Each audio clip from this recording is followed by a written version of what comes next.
Namasté, les lectrices et lecteurs de bel âge. C'est bien connu. La marche à pied est un excellent exercice pour garder la forme et faire le plein d'oxygène en tout temps de l'année. Comme on considère que la marche est un exercice modéré, nombreuses sont les personnes qui ne prennent pas le temps de s'étirer après leur balade quotidienne. Que vous sortiez marcher pour quelques minutes ou plusieurs heures, il est important de prendre le temps de s'étirer à son retour à la maison afin d'éviter les raideurs et douleurs chroniques aux jambes, hanches et autres parties du corps. Dans cette séance, je vous propose des étirements qui favorisent la souplesse des muscles les plus sollicités lors de la marche à pied. Pour nos exercices d'étirement, ce qu'on a besoin comme accessoire, une chaise juste pour s'aider à se déposer avec un maximum d'aisance et arriver à s'aider à se déposer dans la posture, à sortir de la posture et pour certaines postures, ben, on s'aidera avec la chaise au niveau de l'équilibre. J'ai également ici une sangle de yoga. Les sangles traditionnelles de yoga, vous allez retrouver une petite boucle en métal comme ça. Si vous en avez une à la maison, je vous invite à former une boucle avec la boucle de la sangle et on l'utilisera à un certain moment pour insérer le pied dans la boucle qui est formée avec la sangle. Si vous n'avez pas de sangle de yoga à la maison, vous pouvez utiliser n'importe quel substitut. Ça peut être une courroie de robe de chambre, une vieille cravate, une ceinture. On va s'aider avec la sangle afin d'allonger le bras pour faciliter un certain étirement. Et quand on manque un peu de souplesse au niveau du quadriceps, eh bien, on a besoin de cet allongement du bras avec la sangle. Mais pour l'instant, on peut placer la sangle de côté et on va vraiment aujourd'hui étirer les muscles principaux des jambes, ceux qui travaillent le plus quand on va sortir faire une balade. On va s'installer derrière notre chaise et le premier étirement qu'on va faire, étirement des mollets. Vous allez voir dans les étirements aujourd'hui, on va rester pendant quelques minutes. À un certain moment, je vais vous demander de contracter les muscles et ensuite on va relâcher pour essayer d'aller se déposer un peu plus en profondeur dans l'étirement. Et le fait de rester dans l'étirement sans trop forcer, mais juste rester dans l'étirement, ça va nous aider à étirer plus en profondeur et peut-être même aller étirer un peu au niveau des tissus conjonctifs. On parle ici du fameux fascia. On s'installe derrière notre chaise et on va s'aider avec le dossier de la chaise pour aller se déposer. On démarre dans la posture qu'on appelle la posture de la montagne. Et ici, on a les orteils bien alignés, les pieds à la distance des hanches et vous pouvez ici déposer les mains sur le dossier de la chaise. Maintenant, on veut reculer le pied droit le plus loin possible derrière. Et pour ce faire, ben, on s'aide en gardant les mains déposées sur le dossier. On recule, on recule, on recule, on recule. Là, on dépose le pied au sol et le pied, on veut qu'il soit déposé sur le coussin des orteils. Et ici, on va se challenger un peu, reculer, essayer de reculer un peu plus le pied.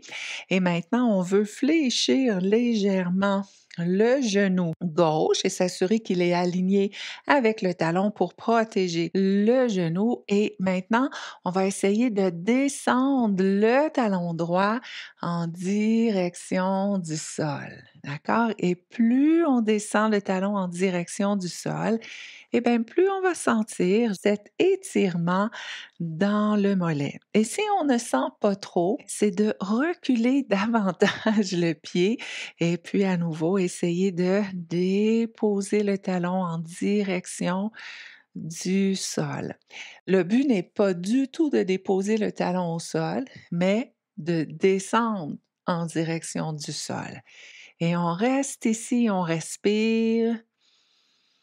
On va rester pendant quelques petites minutes et garder la jambe en pleine extension et peut-être à chacune des expirations, sans trop forcer, essayer de descendre davantage le talon en direction du sol. L'idée, c'est de sentir l'étirement, Peut-être un petit inconfort dans l'étirement, mais on ne veut jamais travailler dans la douleur. Donc, on ne veut pas trop forcer. À partir du moment où on sent l'étirement, c'est parfait. Et maintenant, je vais vous inviter à contracter la jambe, ici particulièrement le mollet. On va soulever le talon et on contracte tous les muscles de la jambe. On contracte, contracte, contracte, contracte. Et maintenant, on va se déposer à nouveau dans la posture. Et parfois, après une contraction, on arrive à assouplir davantage. On arrive à aller un peu plus loin dans l'étirement, encore une fois, sans rien forcer. On va rester encore pour 3 respirations profondes.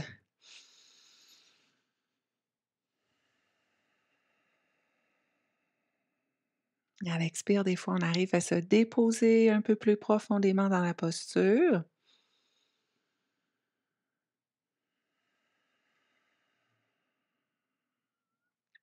Une dernière respiration.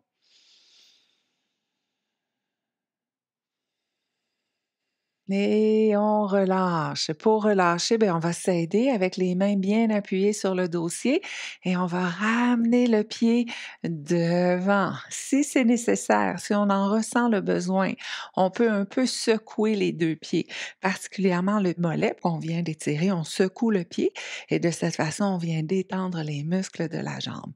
On fait la même chose de l'autre côté, toujours installé derrière notre chaise.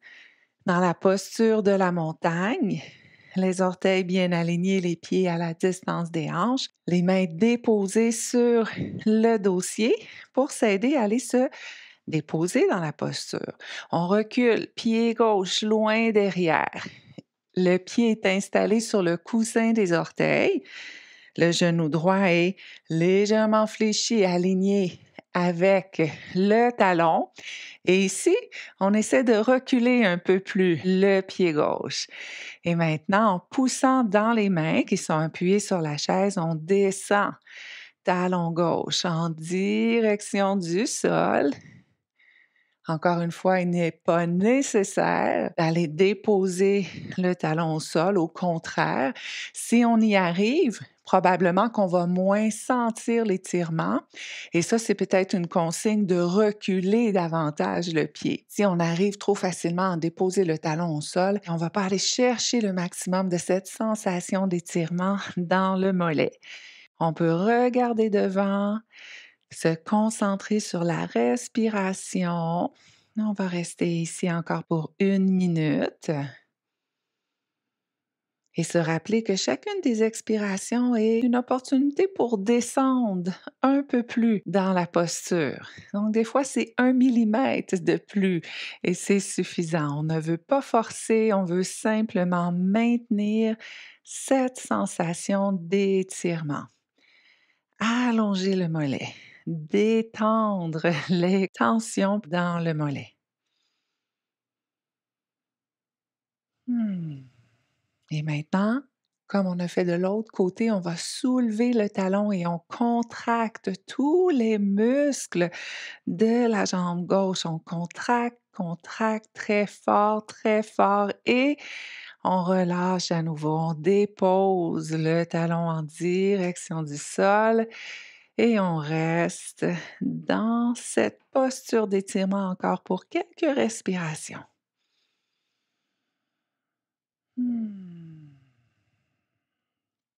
S'il y en a parmi vous qui ont des inconforts au niveau des tendons d'Achille, il n'est jamais recommandé là, d'étirer les tendons, bien au contraire, mais d'aller étirer le mollet qui est attaché au tendon d'Achille. Ça va vous aider. Donc, cette posture d'étirement, très favorable pour ceux qui ressentent des inconforts, particulièrement après la marche, au niveau des tendons d'Achille. On respire ici encore une fois profondément.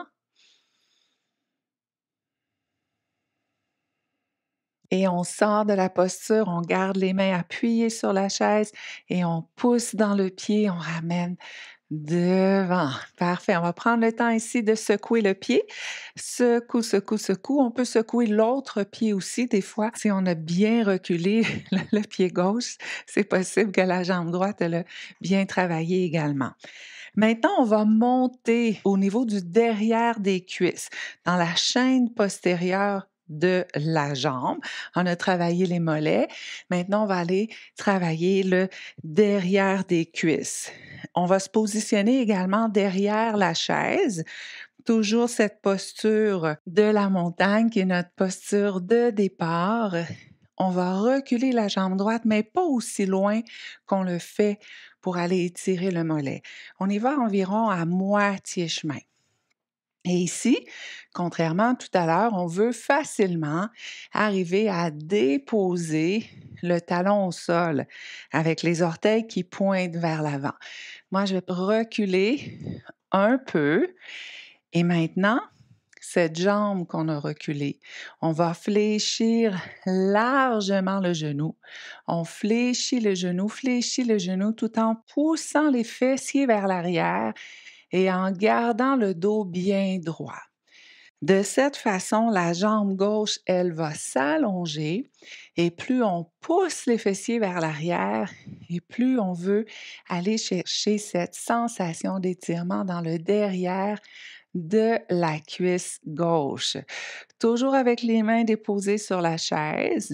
Dans cette posture d'étirement, je vous invite à garder une petite contraction au niveau des abdominaux pour venir neutraliser le bas du dos et protéger les lombaires. Donc, petite contraction légère au niveau des abdominaux et chacune des expirations, peut-être qu'on arrive à fléchir un peu plus le genou droit et à pousser les fessiers vers l'arrière. Donc, plus on pousse les fessiers vers l'arrière, tout en gardant le dos droit, puis on va aller chercher davantage de sensations d'étirement dans le derrière de la cuisse gauche. On respire ici.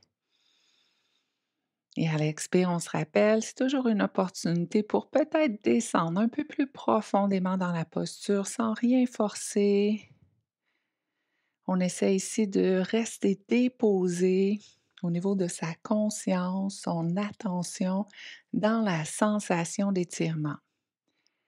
Et cette sensation, ben, elle va nous guider. Est-ce que je devrais descendre davantage, aller un peu plus profondément dans la posture ou au contraire, c'est trop intense, je vais relâcher un peu. On reste ici, on respire. Et à l'expire, peut-être qu'on pousse les fessiers un peu plus. Encore 2 respirations. On va rester un peu moins longtemps dans cette posture d'étirement.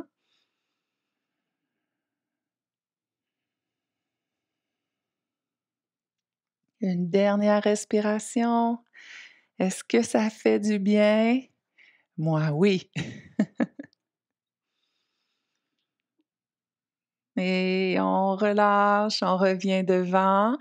On prend le temps de secouer un peu les pieds et on va aller faire la même chose de l'autre côté. Derrière la chaise, posture de la montagne, les orteils alignés, les pieds à la distance des hanches. On est quand même près du dossier de la chaise ici. Maintenant, on va reculer le pied gauche à mi-chemin, on se rappelle. Et si on veut facilement déposer la plante du pied au sol, les orteils qui pointent vers l'avant et on va fléchir largement le genou gauche de façon à venir allonger la jambe droite et pousser le bassin vers l'arrière tout en gardant le dos droit. Donc ici, des fois, on va manquer un peu de souplesse au niveau des hanches et on va essayer de compenser en venant courber la colonne. Si vous sentez que vous courbez la colonne, ben moi, je préfère que vous remontiez un peu. L'important, c'est de garder le dos droit. Et on pousse, on s'installe plus profondément possible selon ce qui est disponible pour nous. Et certaines personnes arrivent à vraiment pousser au maximum et peut-être même que les orteils du pied droit vont se soulever, puis ça, c'est tout à fait correct. Donc, voyez comment ça se présente pour vous. On respire profondément Est-ce que le dos est droit? Est-ce qu'on contracte légèrement les abdominaux pour protéger le bas du dos? Respirez ici encore un peu. On essaie de respirer de façon profonde, hein, en engageant l'abdomen, la cage thoracique, la poitrine. On appelle cette respiration profonde la respiration yogique. Et on a proposé il y a quelques mois une capsule sur la respiration yogique. On reste encore pour 2 respirations.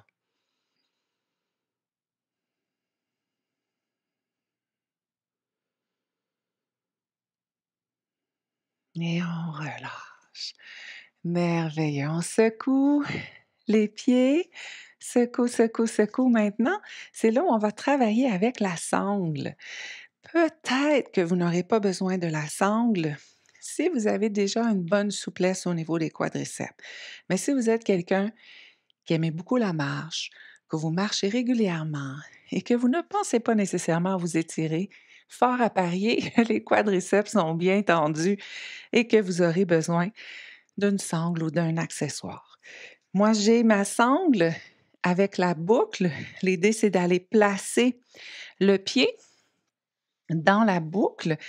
Et si vous avez une longue sangle comme la mienne, on va utiliser l'épaule un peu comme un système de poulie pour s'aider dans la posture. On s'installe derrière la chaise, on fléchit le genou et on vient placer la sangle sur l'épaule. Et là, c'est un peu notre système de poulie. On tire sur la sangle pour rapprocher le talon des fessiers. Et peut-être, si vous n'avez pas de sangle et vous avez quand même cette bonne flexibilité, vous arrivez à attraper le pied de cette façon. C'est ce qu'on veut faire en s'aidant avec la sangle. Donc, avec un autre accessoire, mais vous allez passer, par exemple, la courroie de robe de chambre sous le pied, attraper les 2 côtés de la courroie et puis tirer. Peut-être, si c'est assez long, qu'on arrive à le placer au-dessus de l'épaule. Et si on veut amplifier la sensation ici, on a juste à pousser les hanches vers l'avant. Et si on ne sent pas, bien, on va étirer davantage. On va tirer soit avec la main ou encore avec notre accessoire afin d'approcher davantage le talon du fessier et pousser les hanches vers l'avant. On respire. Hmm. Et ça, c'est une très belle posture d'équilibre. Je vous invite ici à déposer votre attention dans les micro-mouvements du pied gauche.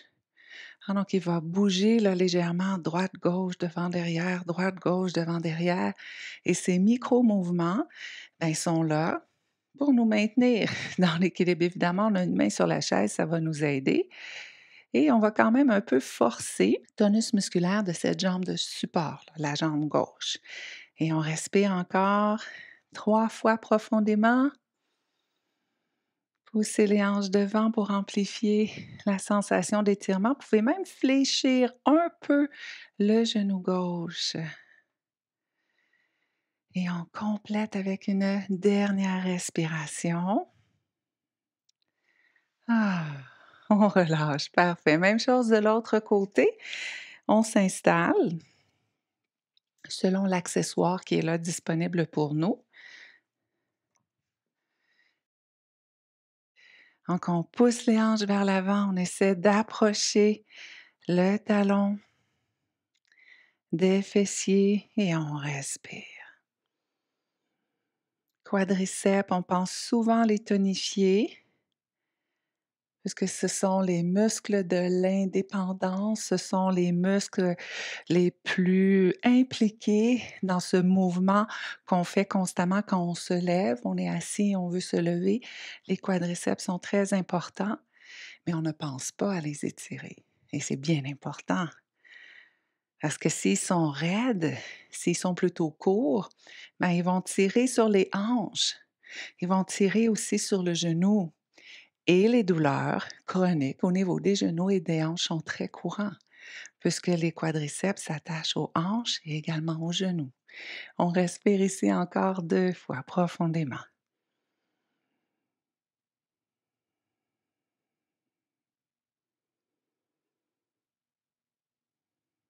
et on relâche. Parfait.